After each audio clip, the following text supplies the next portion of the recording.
पांडवों की विश्व विजय। विदुर के विरोध करने पर भी धृतराष्ट्र ने उसी को इंद्रप्रस्थ जाकर युधिष्ठिर को आमंत्रित करने के लिए कहा। साथ ही यह भी कहा कि वह पांडवों को उनकी योजना के विषय में कुछ न बताए। विदुर उनका संदेश लेकर पांडवों को आमंत्रित कर आए। पांडवों के हस्तिनापुर में पहुंचने पर विदुर ने उनको एकांत में संपूर्ण योजना से अवगत कर दिया। तथापि युधिष्ठिर ने चुनौती स्वीकार कर ली तथा द्युतक्रीड़ा में वे व्यक्तिगत समस्त दाव हारने के बाद भाइयों को, स्वयं अपने को तथा अंत में द्रौपदी को भी हार बैठे। विदुर ने कहा कि अपने आप को दांव पर हारने के बाद युधिष्ठिर द्रौपदी को दांव पर लगाने के अधिकारी नहीं रह जाते, किंतु धृतराष्ट्र ने प्रतिकामी नामक सेवक को द्रौपदी को वहां ले आने के लिए भेजा। द्रौपदी ने उससे यही प्रश्न किया कि धर्मपुत्र ने पहले कौन सा दांव हारा है, स्वयं अपना अथवा द्रौपदी का। दुर्योधन ने क्रुद्ध होकर दुशासन भाई से कहा कि वह द्रौपदी को सभा भवन में लेकर आए।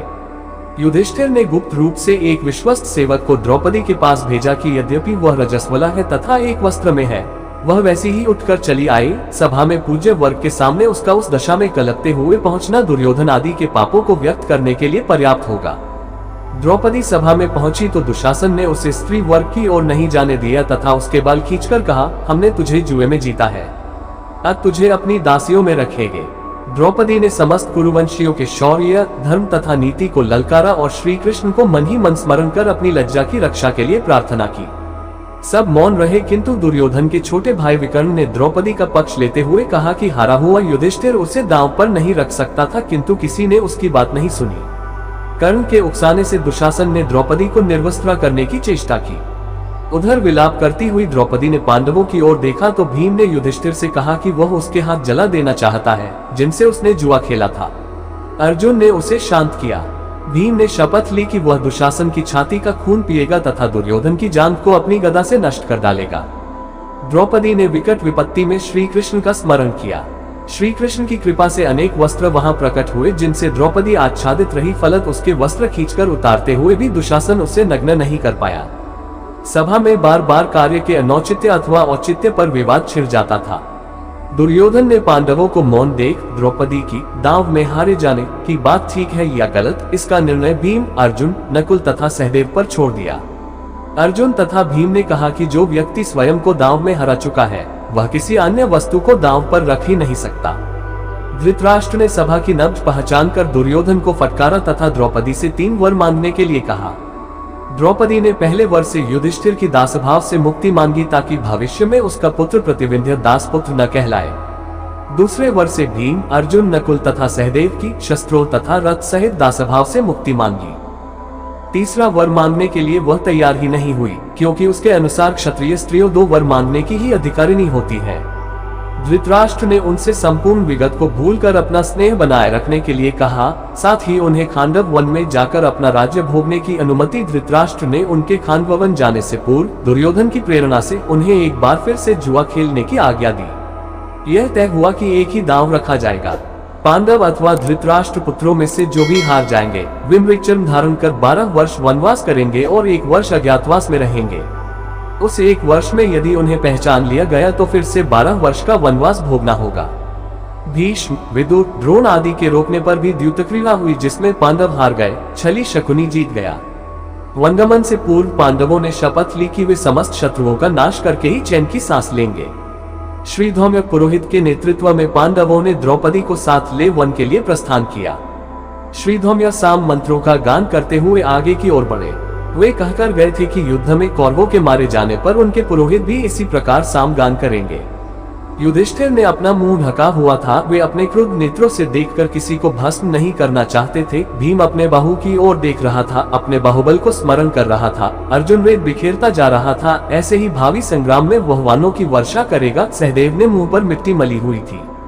दुर्दिन में कोई पहचान न ले। नकुल ने बदन पर मिट्टी मल रखी थी, कोई नारी उसके रूप पर आसक्त न हो। द्रौपदी ने बाल खोले हुए थे, उन्हीं से मुंह ढककर विलाप कर रही थी। जिस अन्याय से उसकी वह दशा हुई थी, 14 वर्ष बाद उसके परिणाम स्वरूप शत्रु नारियों की भी वही दशा होगी। वे अपने सगे संबंधियों को तिलांजलि देंगी। वनवास के 12वें वर्ष के पूरे होने पर पांडवों ने अब अपने अज्ञातवास के लिए मत्स्य देश के राजा विराट के यहाँ रहने की योजना बनाई। उन्होंने अपना वेश बदला और मत्स्य देश की ओर निकल पड़े। मार्ग के एक भयानक वन के भीतर के एक शमशान में उन्होंने अपने अस्त्र शस्त्रों को छुपा कर रख दिया और उनके ऊपर मनुष्यों के मृत शवों तथा हड्डियों को रख दिया, जिससे कि भय के कारण कोई वहां न आ पाए।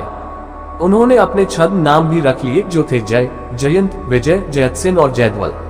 किंतु ये नाम केवल मार्ग के लिए थे। मत्स्य देश में वे इन नामों को बदलकर दूसरे नाम रखने वाले थे। राजा विराट के दरबार में पहुंचकर युधिष्ठिर ने कहा, हे राजन, मैं व्याघ्रपाद गोत्र में उत्पन्न हुआ हूँ तथा मेरा नाम कंठ है। मैं द्यूत विद्या में निपुण हूँ। आपके पास आपकी सेवा करने की कामना लेकर उपस्थित हुआ हूँ। विराट बोले, कंठ, तुम दर्शनीय पुरुष प्रतीत होते हो, मैं तुम्हें पाकर प्रसन्न हूँ, अतः तुम सम्मान पूर्वक यहाँ रहो।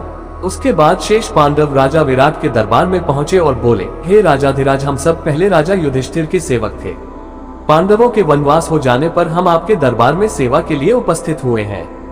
राजा विराट के द्वारा परिचय पूछने पर सर्वप्रथम हाथ में करछी कढ़ाई लिए हुए भीमसेन बोले, महाराज आपका कल्याण हो। मेरा नाम बल्लभ है। मैं रसोई बनाने का कार्य उत्तम प्रकार से जानता हूँ। मैं महाराज युधिष्ठिर का रसोइया था। सहदेव ने कहा, महाराज मेरा नाम तंतिपाल है। मैं गाय बछड़ों के नस्ल पहचानने में निपुण हूँ और मैं महाराज युधिष्ठिर के गौशाला की देखभाल किया करता था। नकुल बोले, हे मत्स्याधिपति, मेरा नाम ग्रांथिक है। मैं अश्वविद्या में निपुण हूँ। राजा युधिष्ठिर के यहाँ मेरा काम उनके अश्वशाला की देखभाल करना था। महाराज विराट ने उन सभी को अपनी सेवा में रख लिया। अंत में उर्वशी के द्वारा दिए गए शापवश नपुंसक बने, हाथी दांत की चूड़ियां पहने तथा सिर पर चोटी गूंथते हुए अर्जुन बोले, हे मत्स्यराज, मेरा नाम वृहन्नला है। मैं नृत्य संगीत विद्या में निपुण हूँ। चूंकि मैं नपुंसक हूँ, इसलिए महाराज युधिष्ठिर ने मुझे अपने अंतःपुर की कन्याओं को नृत्य और संगीत सिखाने के लिए नियुक्त किया था। वृहन्नला के नृत्य संगीत के प्रदर्शन पर मुग्ध होकर उसकी नपुंसकता की जांच करवाने के पश्चात महाराज विराट ने उसे अपनी पुत्री उत्तरा की नृत्य संगीत के शिक्षा के लिए नियुक्त कर लिया। इधर द्रौपदी राजा विराट की पत्नी सुदेशना के पास जाकर बोली, महारानी, मेरा नाम सैरंध्री है। मैं पहले धर्मराज युधिष्ठिर की महारानी द्रौपदी की दासी का कार्य करती थी, किंतु उनके वनवास चले जाने के कारण मैं कार्यमुक्त हो गई हूँ। अब आपकी सेवा की कामना लेकर आपके पास आई हूँ। सैरंध्री के रूप, गुण तथा सौंदर्य से प्रभावित होकर महारानी सुदेशना ने उसे अपनी मुख्य दासी के रूप में नियुक्त कर लिया। इस प्रकार पांडवों ने मत्स्य देश के महाराज विराट की सेवा में नियुक्त होकर अपने अज्ञातवास का आरंभ किया।